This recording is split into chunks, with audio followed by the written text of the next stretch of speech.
ঠান্ডা জল আছে, জল খাবে। আচ্ছা আচ্ছা, আসুন দাদা, নিচে বসুন। হ্যাঁ হ্যাঁ, হ্যাঁ হ্যাঁ।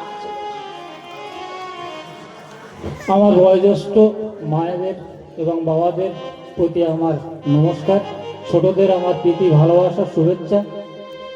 অধ্যকার রজনীতে তুষকালী বারোয়ারিতে যে শিশু শিল্পী কৃষ্ণন্দু প্রামাণিকের কণ্ঠে কীর্তন গান শুনছেন, লীলা কীর্তন, এই কীর্তন গানে সন্তুষ্ট হয়ে দশমিখালী নিবাসী অসীম সর্দার তার মায়ের স্মৃতি উদ্দেশ্যে, অর্থাৎ মায়ের নাম গীতা সর্দার, তার উদ্দেশ্যে একটি টাকার মালা দান করলেন। নমস্কার।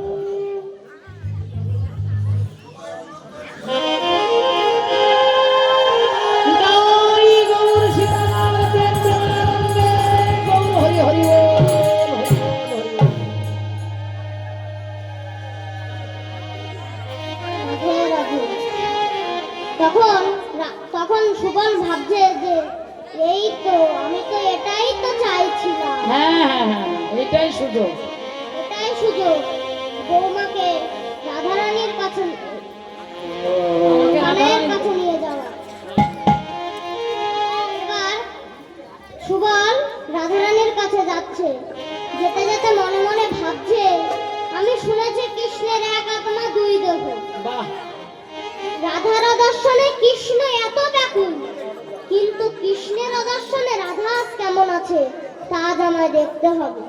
হ্যাঁ, দেখতে হবে।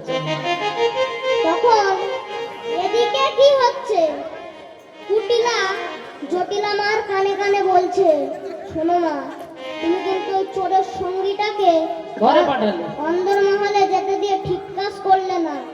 ও যদি বউয়ের কানে গিয়ে যদি কোনো মন্ত্র দেয়, তাহলে আমার বৌমা উড়ে যাবে।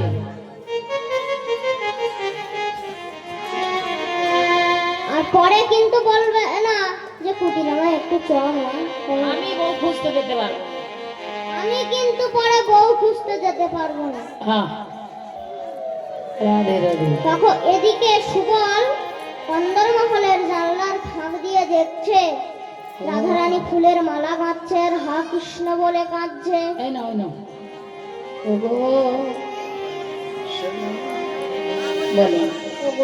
সোনার ভ্রমরি ভ্রমরি ভ্রমরি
রাধারানী কাঁদছে,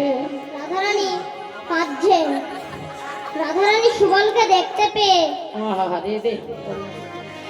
সুবলকে দেখে বলছে, জড়িয়ে ধরেছে, ছুটে এসে জড়িয়ে ধরেছে, বলছে, জড়িয়ে ধরেছে, বলছে, ওগো আইসরে সুবল